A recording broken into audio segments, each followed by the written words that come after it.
मेरा जन्म एक साधारण किसान परिवार में और हम 7 भाई बहन थे और पिताजी एक कमाने वाले थे। थोड़ी सी खेती थी, 250 स्टिचेस और एक फ्रैक्चर के साथ 2 महीने हॉस्पिटल रहा और उसके बाद 2 महीने चारपाई पे बैठा। एक डेढ़ टाइम मेरा सिलेक्शन एयरफोर्स में हो गया था। हमें करियर के बारे में ज़्यादा पता नहीं होता था। एक ही बात पता होती थी कि भाई 10वीं कर ली है, अब नौकरी ढूंढनी है। आपकी इच्छा और आपकी वास्तविकता के बीच का जो गैप है ना, वो स्ट्रेस है। आपकी इच्छा है मैं पायलट बनूं,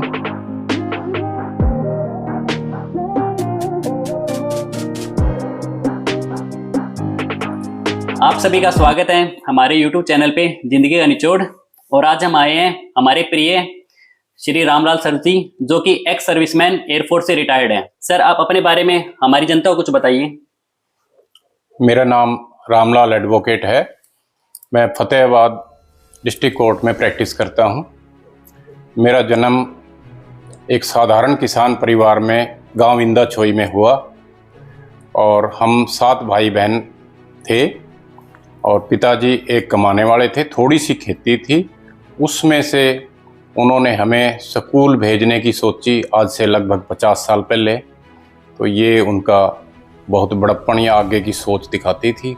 वहीं से हमने ज़िंदगी शुरुआत करी, स्कूल में जाना और खेत का काम भी करना।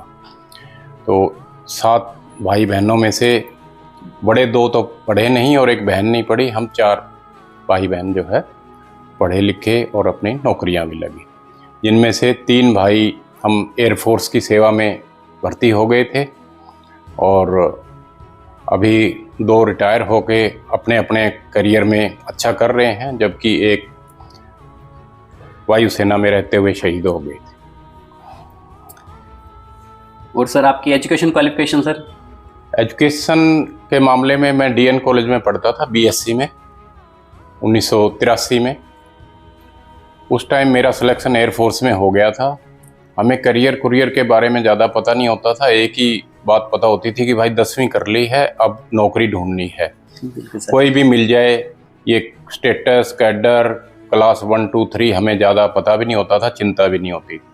एयरफोर्स के फार्म भरे थे, उसमें सिलेक्शन हो गया। हम बीएससी छोड़ के एयरफोर्स में चले गए थे। वहाँ रह के हमने 3 साल ट्रेनिंग करी, जो कि पॉलिटेक्निक डिप्लोमा के बराबर होती थी। उसके बाद हमने अपनी छोड़ी हुई ग्रेजुएशन को पूरा किया, बीए करी कुरुक्षेत्र यूनिवर्सिटी से। उसके बाद इग्नोयू से एमबीए करी मार्केटिंग मैनेजमेंट में। उसके बाद हमने एलएलबी करी एमडीएसयू अजमेर से, रेगुलर कोर्स। ये सब मैंने सेवा में रहते रहते किया और एक अच्छा वर्कर भी रहा मैं एयरफोर्स में और अपनी पढ़ाई को भी साथ में किया। और शादीशुदा ज़िंदगी, बच्चे होने के बावजूद भी मैंने अपनी पढ़ाई जारी रखी। पढ़ाई का टाइम मेरा होता था शाम को 9 बजे के बाद, खाना पीना खाने के बाद, बच्चों का जितना टाइम है उसको देने के बाद। मैंने अपनी नींद में कटौती करके पढ़ाई करी है। फैमिली लाइफ में या अपना सरकारी जो ड्यूटी के टाइम में कटौती मैंने पढ़ाई के लिए कभी नहीं करी। मैंने करियर में भी अच्छा काम किया और पढ़ाई में भी अच्छा काम किया। अच्छा, उसके बाद एयरफोर्स से मैं 16 साल करने के बाद, जॉब करने के बाद मैं आ गया था यहाँ पे। मैं अधिकारी बन गया था यहाँ पे और 2014 में अधिकारी के बाद लगभग 6 साल अधिकारी रहने के बाद मैंने वीआरएस रिटायरमेंट ले ली यहाँ से, क्योंकि मेरी क्वालिफ़िकेशन अच्छी है और एडवोकेट का मेरा लाइसेंस बना हुआ था। तो अब मैं यहाँ फतेहाबाद कोर्ट में एज ए लॉयर प्रैक्टिस कर रहा हूँ और नए नए लोगों से मिलना, नए नए काम सीखना, ये मेरा शौक़ है। नए काम सीखना और पढ़ाई करना, नए लोगों से मिलना, नए लोगों को जोड़ना, और ये मेरी हॉबी भी है और मेरा प्रोफेशन भी है। तो बड़ा ही मज़ेदार सा एक्सपीरियंस है। बिल्कुल सर। एक सर, शुरू से जैसे किसी का सपना रहता है कि मेरे को ये बनना है, तो आपका स्टार्टिंग से क्या सपना था सर? यार, सपना उस टाइम में होता नहीं था, ये सपने तो अभी पैदा हुए हैं। उस टाइम सपना एक ही होता था कि नौकरी लग जाए तो बड़ी मज़ेदार बात है, नहीं तो 6-7 पढ़ गए दुकान तो कर ही लेंगे, क्योंकि खेती वाले काम में पसीना बहुत आता था। बिल्कुल सर। तो फैक्ट तो ये है कि सपने जैसी कोई बात नहीं होती थी। ये एक मजबूरी होती थी कि सर्वाइवल के लिए आपने कुछ ना कुछ करना है और नौकरी मिल जाए तो बहुत बढ़िया है। और वो हमें 20.5 साल की एज में सरकारी नौकरी मिल गई थी, वो भी सेंट्रल गवर्नमेंट की, और हमें बड़ा मज़ेदार लगा था कि यार इससे बढ़िया और क्या हो सकता है। बिल्कुल सर। और सर आपके कोई लाइफ का सबसे वर्स्ट फेज हो जिसमें मतलब आपने खुद को मतलब सपोर्ट किया सबसे ज्यादा, किसी ने हेल्प नहीं की हो, कोई ऐसा फेज? ऊपर वाले की कृपा है कि हेल्प करने वाले हमेशा रहे हैं। और वर्स्ट फेस आप कहें तो मेरा जो ट्रेन एक्सीडेंट हुआ था जिसमें मेरे परिवार के 2 सदस्य गुजर गए थे, एक भाई और उनके घरवाली, और मैं लगभग 250 स्टिचेस और एक फ्रैक्चर के साथ 2 महीने हॉस्पिटल रहा। और उसके बाद 2 महीने चारपाई पे बैठा, 1-1.5 महीना लाठी लेके चला। वो मेरा वर्स्ट फेस था क्योंकि नौकरी मैंने छोड़ दी थी और नई नौकरी जो कि 20,000 की मेरे को ऑलरेडी ऑफर हो चुकी थी, उससे पहले एक्सीडेंट हो गया था। तो तब मुझे लगा कि यार ये बहुत बुरा हुआ कि मैंने वो नौकरी छोड़ दी, इससे अच्छा तो मैं साथ में ही उनके साथ मर ही जाता तो बहुत अच्छा होता। उस टाइम में जो मेरे परिवार के सदस्यों ने जो सपोर्ट की, दोस्तों ने तो की सबसे जो बड़ी सपोर्ट माँ बाप की, भाइयों की, पत्नी की, इन्होंने मेरे को भरोसा दिलाया तो चिंता मत कर, हम हैं तेरे साथ, और ये बच्चे हैं, इनके लिए अपने को जीना है, अपने को खड़ा होना है। मुझे तब भरोसा नहीं था कि मैं खड़ा होकर कभी चलूंगा भी, और इन्होंने मेरे को बार बार एश्योरेंस दिया। और उसकी मतलब एश्योरेंस का पॉजिटिव आप विब सोचो कि मैं 6 महीने में अपने आप से चलने लग गया था और प्राइवेट जॉब भी करने लग गया था। ये एक अर्श से फर्श पे आना और फर्श से दोबारा अर्श पे चढ़ने वाली बात है। बिल्कुल सर। और आपकी लाइफ का सर सबसे खुशी वाला पल सर? वैसे तो खुशी वाला पल रोज ही है कि हम पैदा हुए हैं बिना किसी मेहनत के, मतलब कुदरत ने हमें पैदा किया है, हमने तो, हमारा तो कोई योगदान नहीं है। रोज एक नया दिन मिल जाता है, मैं सुबह सो के उठता हूँ, वाह यार जिंदा हूँ, वाह क्या बात है। इसके लिए तो मैंने कुछ नहीं किया, ये ऊपर वाले ने मेरे को एक दिन और दे दिया। वैसे तो ये बात है, लेकिन जहाँ तक खुशी की बात है, मेरे को हर दिन खुशी वाला लगता है कि ये कल से बेहतर है और बढ़िया है। उसमें कुछ एक जो मेमोरेबल इंसिडेंट होते हैं, एक तो मुझे एक स्कॉलरशिप मिली थी, मुझे नहीं पता उस स्कॉलरशिप का नाम क्या था। मैं कोई टेस्ट दे के आए थे हम 2 लड़के, और उसके बाद 5-6 महीने गुजर गए थे, आई थिंक अक्टूबर से लेके मार्च तक। और वो हमें लग रहा था कि हमारा कुछ नहीं हो पाएगा इसमें, पेपर दे के आ गए थे, अपनी दुनियादारी में लग गए थे। जब 9th के रिजल्ट आ रहे हैं 31 मार्च को, तब हेडमास्टर साहब ने वो प्रेयर में आगे बुलाया, कहता रामलाल, लखा सिंह आगे आ जाओ। तो हमने कहा भाई आज तो बेटा पिटाई होगी जोर की, क्योंकि स्कूल में आगे बुलाने का मतलब यही होता कि डंडे लगने होते थे, उस टाइम में यही रिवाज थी। यार कुछ किया भी नहीं, लेकिन ये हो क्या गया।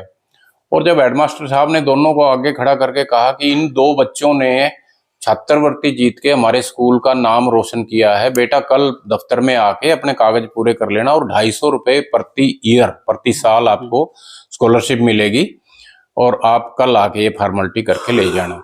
उस टाइम जब हमारी फीस केवल 3 रुपये 40 पैसे कुछ होती थी, तो 250 रुपये की छात्रवृत्ति मतलब अपने आप में एक बड़ा नाम था उस एरिया में। हमारा एरिया जो है ना, एजुकेशनली और इकोनॉमिकली बैकवर्ड ही था।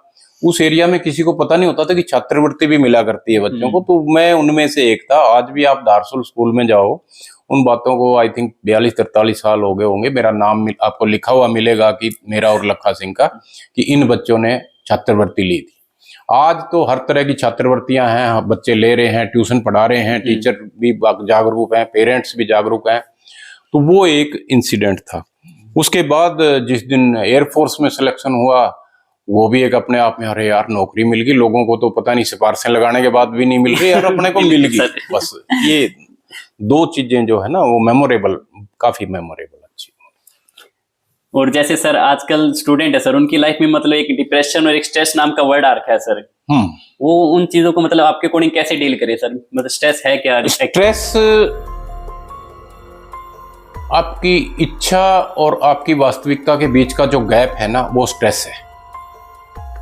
बिल्कुल सर। आपकी इच्छा है मैं पायलट बनूं, प्रैक्टिकली आप या फिजिकली उसके लिए तैयार नहीं है, या एजुकेशनली आपके उसके लिए तैयार नहीं है। आपके माता पिता की इच्छा है मेरा बेटा डॉक्टर बने, आप एक पेंटर बनना चाह रहे हो, या आपकी जो स्किल है वो पेंटर की साइड में है या साहित्य की तरफ में है। तो स्ट्रेस, जो डिमांड एंड सप्लाई के बीच का जो गैप है ना, वो स्ट्रेस पैदा करता है। वो स्ट्रेस कुछ है नहीं ऐसा। अब जो है पेंटर बनना चाह रहे हैं, राइटर बनना चाह रहे हैं, बनिए ना, जो डिमांड एंड सप्लाई यानी कि वो आपकी योग्यता और आपकी उम्मीदों का जो गैप है वो स्ट्रेस पैदा करता है, और उसको डील करने के लिए अपन फिर तरह तरह के नुस्खे अपनाते हैं या साइकोलॉजिस्ट की सहायता लेते हैं और मार्केट क्रिएट करते हैं, एक बड़ी सारी मार्केट, एंटी डिप्रेसेंट और ये वो। और स्ट्रेस जैसा कुछ है नहीं। मुझे बुरे से बुरे फेस में भी ना कम से कम स्ट्रेस नहीं हुआ। दुख हो सकता है कि हाँ यार ये हो गया, और स्ट्रेस क्यों होगा कि यार मैं उसमें कुछ कर ही नहीं सकता हूँ, ये तो हो गया है जो होना है ना, मेरे लायक है नहीं। तो स्ट्रेस मतलब एक क्रिएटेड चीजें हैं, चाहे माँ बाप क्रिएट करें या बच्चे क्रिएट करें, पर है वो क्रिएटेड वाली। थोड़ा सा कंपटीशन ज्यादा है, लेकिन बेस्ट इज ऑलवेज बेस्ट, वो पहले भी था आज भी है। आज बेस्ट आप 99% को कह रहे होगे, उस टाइम हमारे वाले टाइम में 60% को बेस्ट कहते थे, क्योंकि उसके साथ साथ हमारी सर्वाइवल की भी एक लड़ाई होती थी, जिंदा रहना, कमाना, माँ बाप के खेती बाड़ी में सहयोग करना, पशुओं में।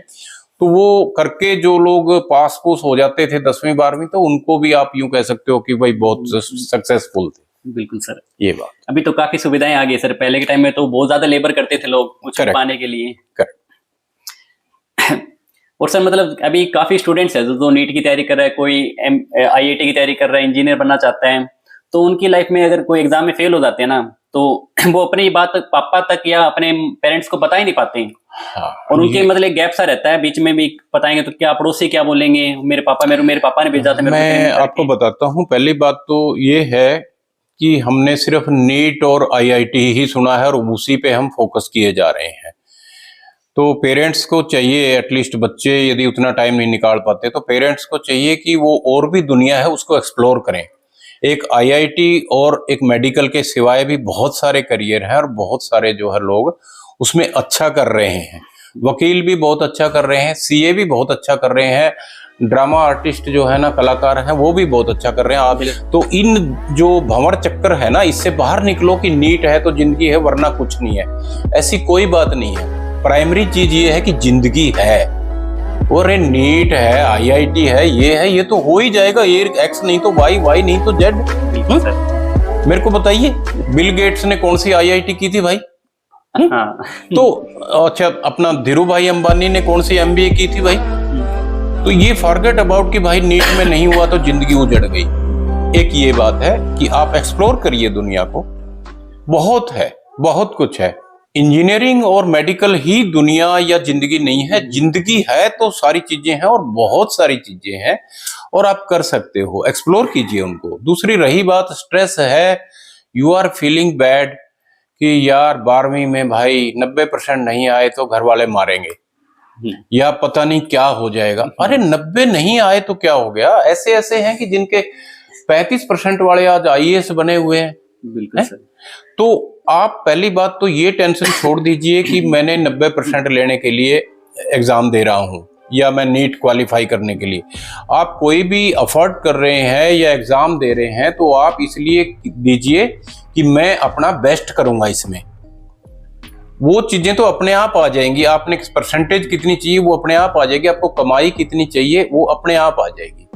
दूसरा जो एक हैप्पी लाइफ का मूल मंत्र है, हैप्पी फैमिली लाइफ या सेल्फ लाइफ या स्ट्रेस प्रूफ लाइफ, उसका एक मूल मंत्र क्या है? कम्युनिकेशन। कम्युनिकेशन के बारे में एक बड़ी अच्छी कहावत है कि it is communication which creates and solve most of the problems. आप में कम्युनिकेशन नहीं हुआ तो प्रॉब्लम क्रिएट हो गई, आपने एक्स्ट्रा कम्युनिकेशन कर दिया जरूरत से ज्यादा तो प्रॉब्लम क्रिएट हो गई, आपने ढंग से बात कर ली तो वो सोल्व हो गई। It is communication which creates and solve the most of the problem. Be it son and father, be it daughter and mother, be it brother, be it your friends. कोई भी हो, आप कम्युनिकेट कीजिए, ज्यादा से ज्यादा कीजिए, और बच्चों के साथ कम से कम भिड़ते ही पढ़ाई की बात तो मत ही कीजिए। बिल्कुल सर। उसको पहले पूछिए, आ गया बेटा? हाँ। पानी पिएगा? रोटी खाई थी? उसको कंफर्ट पूछिए, उसके बाद बैठिए, गुदगुदाइए, उसको पूछिए, हाँ भाई तेरे स्कूल में क्या क्या हुआ था, क्या चल रहा है आजकल, and he will explain everything to you. आपको कुछ पड़ोसियों से पूछने की जरूरत नहीं और पड़ोसियों से पूछना भी नहीं। Always believe in first person. और कभी उसको ये मत कहिए कि भाई तूने पढ़ा क्यों नहीं, ये नहीं, तो शायद वो भी डॉक्टर बनना चाहता होगा, पर उसकी प्रॉब्लम को एनालाइज कीजिए। मेरे साथ क्या होता है कि मैं बच्चों से मेरा बड़ा लगाव रहता है, पड़ोसी के हों किसी के भी हों। इवन मेरे फैमिली फ्रेंड है, एक बच्चा उस दिन 6वीं 7वीं में था, वो कहीं से आया तो उसकी मम्मी ने कहा भाई साहब देखना ये थोड़ा सा ठीक सा नहीं फील कर रहा आज, क्या है। तो मैंने बच्चे को गुदगुदाया, उसको साथ दोस्ती करी, थोड़ी ढुशुम करी, और उसके बातचीत में पाया कि वो सिर्फ थक गया है और कोई बड़ी बात नहीं है। तो आप भी अपने बच्चों से करो या अपने पोते पोतियों से करो या अपने जिससे नियर एंड डियर से, बी ओपन। बच्चा ये कहना चाह रहा है कि पापा मुझे नींद आ रही है, मुझे नहीं पढ़ना, लेकिन आप हो कि लगे ही पड़े हो कि नहीं ये तो आज करना ही पड़ेगा, मैं तुझे 12 बजे से पहले सोने नहीं दूंगा। उसकी सीट पे बैठ के समझिए, उसके एंगल से समझिए। ये है जो परिवारों में आपकी टेंशन है, डिप्रेशन है या विवाद है, वो जड़। और सर जैसे आजकल के स्टूडेंट क्या रहता है सर, अगर एक सर्टेन एज के बाद अगर पेरेंट्स उनको अगर थोड़ा सा मतलब धमका भी देते हैं या फिर ऊंची आवाज में बात भी कर लेते हैं, तो उनके मन में इतना मतलब गुस्सा रहता है कि यार क्या पापा ने कैसे बोल दिया इतनी बड़ी बात, मेरे को थप्पड़ कैसे लगा दिया। क्योंकि वो धमकाया नहीं होता कभी, पहली बार ऐसा फील कर रहा है। यदि उसको बचपन से थप्पड़ पड़ते रहते तो शायद वो इस चीज को फील नहीं करता इतना। बिल्कुल सर, ठीक है। तो ये it should be natural and normal process. मैं ये नहीं कह रहा कि बच्चों को पीटते ही रहो, या यूं भी नहीं कह रहा कि उनको पोपला बना के रखो। उनको एक हेल्दी पेरेंट चिल्ड्रन का जो रिलेशन होता है उसमें डांट फटकार भी आती है, उसमें प्यार भी आता है, वो बना के रखो।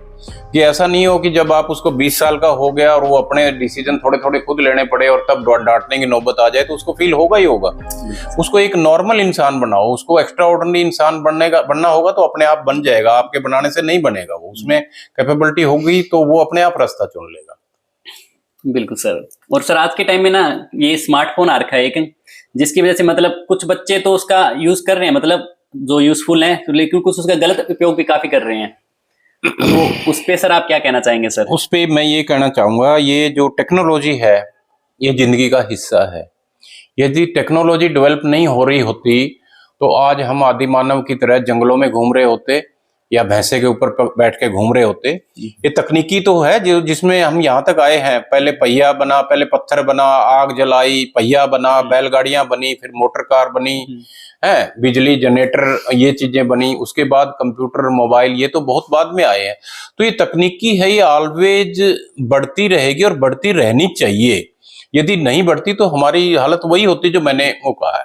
हाँ, हर एक चीज जो आती है उसके फायदे नुकसान होते होते हैं। बिल्कुल।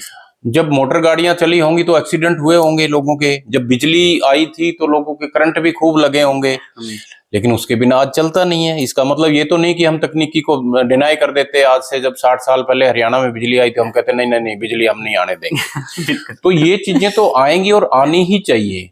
रही बात उसके साइड इफेक्ट्स की, नुकसान की, हाँ वो है, हर एक तकनीकी में है।